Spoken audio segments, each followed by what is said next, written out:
we got it from there. Same thing happened with Boyz II Men. Called Nate. We had a conversation about them coming and being a part of. And I talked to them about wanting them to be and feel comfortable. And at the end of the day, when we all came together, I said, I don't care how successful this tour has been or it's going to be.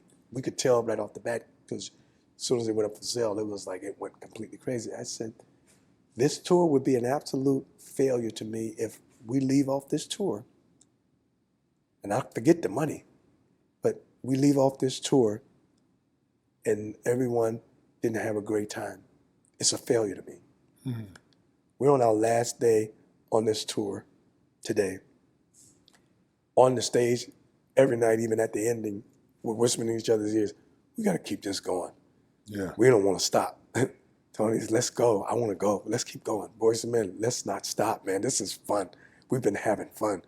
And I said, that's all. That, to me, is what makes me understand or to say this is a successful tour. The numbers tell it speaks for itself. I mean, polls tell you that one, but for us, for me, and for the group personally, making everybody feel like they felt like, man, this is unique, different, and it was so much fun.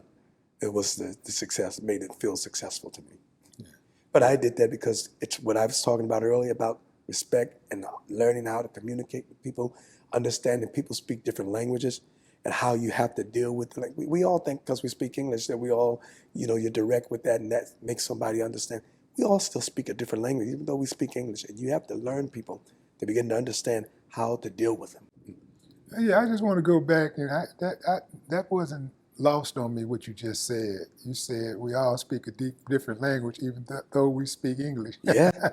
Yeah, that's a bar right there. Yeah. Man, I want to go back to your humble beginnings because this temperament comes from somewhere. And I just want to see how far back it goes.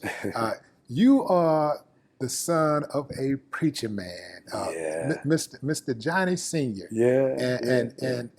And Annie Mae. Yes. Annie Mae. Man, what was it like growing up in that household? You had 3 brothers. Yeah. Randy, Jeff, and Bobby. So what's that like, growing up?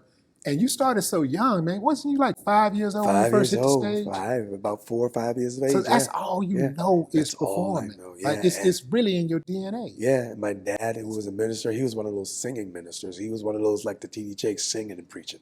Yeah. One of those kind of guys. And you grew up, and I grew up, and we were in church 2 or 3 times on Sundays, and then you got Bible study, and so it was in kind of that's where all of my stuff was rooted. Yeah, was you ever tired of going to church? Did you ever resent it? No, actually, I didn't. My brother did. My oldest brother, because we had a singing group, and he would get a beating because we would sing in church, and he would turn his back to the audience, and they used to try to make him face the audience and sing, but he didn't like singing. But we all could sing. My dad bought us all instruments. And so he said when he turned 18, he wasn't going to sing no more. And my God, when he turned 18, he never looked back. Yeah. But they pushed me out there because I was the youngest. So I didn't know any better. I was just singing because I was fearless. I didn't know. I was just singing. But you enjoyed it, though. You enjoyed bringing the house down. I did. But I didn't know, honestly, that there was a gift to that. I didn't know because I was just absorbing, probably looking at my dad, watching my dad, because he used to sing in a quartet group too, as well, and watching him destroy a house. So I'm taking it all in as a kid. Yeah, I'm taking it all in as a kid, not realizing what I'm really seeing because I didn't know. I'm just watching and taking it in. But yeah, and as I began to continue to sing and grow, you realize there's a certain control you have over on even a church audience. You can make the church audience move. You can make anybody move. And I used to sit there with my brothers and I, when we formed our family group, I used to sit there, we would be outside in front of the church going, watch how many people I'm going to make shout. And watch when I do this, I'm going to do this. And you're watching them fall out. I'm thinking it's fun. And it's fun to us because we're just destroying churches. Didn't realize until I continued to grow and got older, just understanding that was a gift that not everybody can connect with an audience and make people move and touch them with your words, with what you're singing about, and that you don't take it for granted, and it is not to be used in any way but in a positive way. And that's why I understood the assignment and understanding that there was a gift, and then, as they all keep saying, anointing.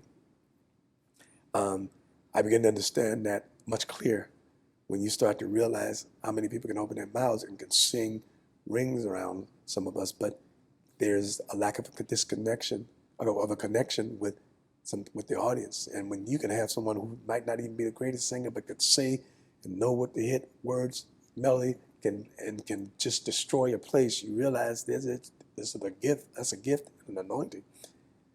So I understood that, and I took it serious and still took it serious.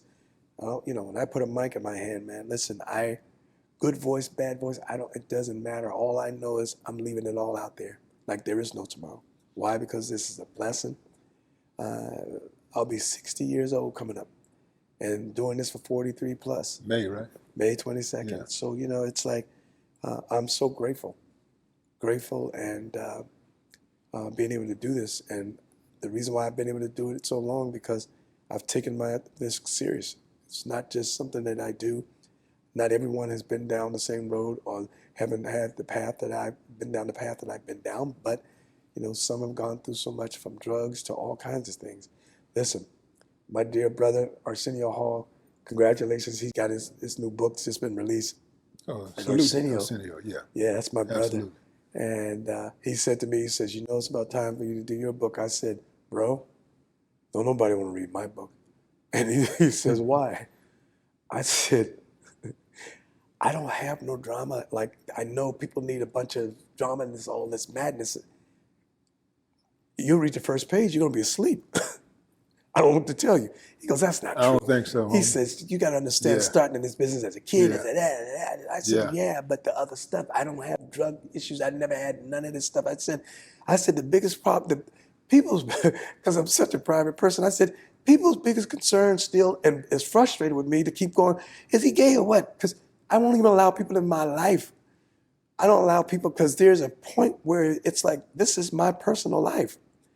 And no, I've never been. I ain't never had, never will. But that's all they could focus on.